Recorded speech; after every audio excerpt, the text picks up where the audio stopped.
नमस्कार। कॉलेज के दिनों में मैं रश्मि से बहुत प्यार करता था। हमारी मुलाकात भी किसी सपने से कम नहीं थी।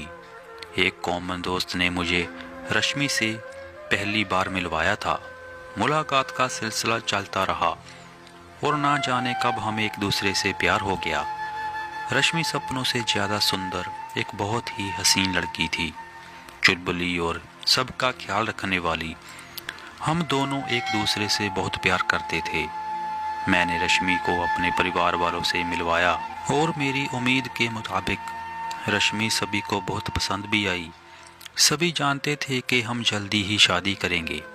रश्मि के साथ शादी करने के हसीन सपनों को साकार करना ही मेरी ज़िंदगी का मकसद बन गया था। मैं रश्मि को एक अच्छी ज़िंदगी देने के लिए काम में डूबता चला गया। वक्त गुजरता गया और हम एक दूसरे का साथ देते रहे। इस दौरान हम और भी करीब आए। रश्मि हर वक्त एक पत्नी की तरह मेरा ख्याल रखती थी। जिंदगी एक हसीन सपने की तरह गुजर रही थी। मेरा भी रश्मि के साथ पूरी जिंदगी बिताने का सपना अब सच होता नजर आ रहा था। पर सपने तो जैसे सपने हैं, वो हमेशा सच कहाँ होते हैं। रश्मि अब शादी की उम्र तक पहुंच गई थी। उसको जिंदगी में पाकर मेरा ध्यान सिर्फ अपने काम पर था। उन दिनों में अपने करियर को खड़ा करने में इतना मशरूफ़ था कि मुझे पता ही नहीं चला कि कब उसके घर वाले उसके लिए लड़का ढूंढने लगे। मेरी हैसियत इतनी नहीं थी कि मैं रश्मि के घर वालों से अपने रिश्ते की बात कर सकूं।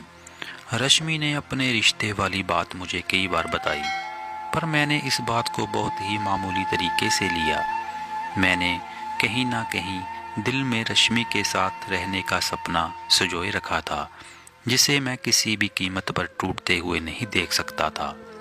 हर बार ये कहकर कि सब्र का फल मीठा होगा, मैं ये इस बात टाल जाता। दिल ही दिल में मैं जानता था कि वह ऐसा कुछ भी नहीं होने देगी। वो मेरी है और मेरी ही रहेगी। आखिर ऐसा दिन भी आया जब रश्मि के लिए एक बहुत ही अच्छा रिश्ता आया।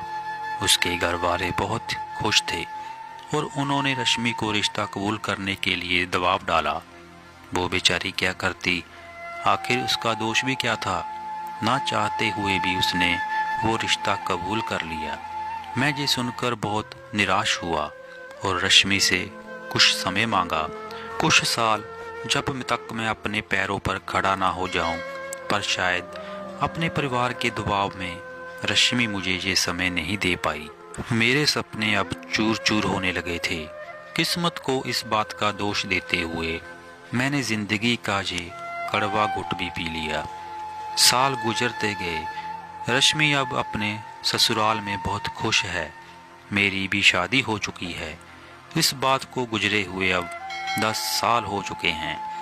कई सालों बाद ना जाने क्यों कल रात मैंने एक बहुत ही अनोखा सपना देखा। सपने में मैंने अपनी पत्नी की जगह मैंने रश्मि को पाया। मैंने देखा कि रश्मि मेरी हर बात का ख्याल उसी तरह रख रही है जैसे वो कई साल पहले रखा करती थी। वो मुझे आज भी चाहती थी और अपनी चाहत का इंतजार भी कर रही थी। रश्मि को अपने पत्नी की जगह पर पाकर मैं भी जिंदगी से बहुत खुश था।